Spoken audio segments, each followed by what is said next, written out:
വാവച്ചായൻ എന്നെ കൈ അയച്ചൊന്ന് സഹായിക്കണം. ഒരു 50 രൂപ എനിക്ക് തരണം. അത്രേ ഉള്ളോ?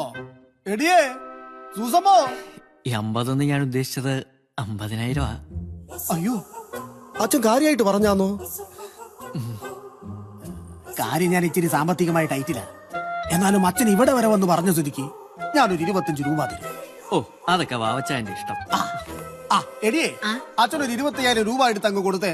ഓ ദാ അച്ചോ. ആഹാ, കറിയാച്ചനോട് ഉണ്ടായിരുന്നു. ഇന്ന് അവധിയല്ലയോ? ഇങ്ങ വാ. Good morning father. ആ കറിയാച്ചോ, ഞാൻ പറഞ്ഞിട്ടുണ്ട് ഈശോ മിശിഹായ്ക്ക് സ്തുതിയായിരിക്കട്ടെ എന്ന് തന്നെ പറയണം. ദാ അച്ചോ. ദാ സിസ്റ്റർ, ഇത് ഇവരുടെ ഡിപ്പാർട്ട്മെന്റ് ആണേ.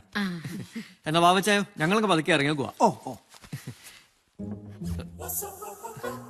ചേട്ടത്തിയേ, ഒരു കവറും കൂടി ഇങ്ങ് എടുത്തോ. മുന്തിരി രക്തശുദ്ധിക്ക് നല്ലതാ. അത്താഴം കഴിഞ്ഞ് കഴിക്കാം. ഓ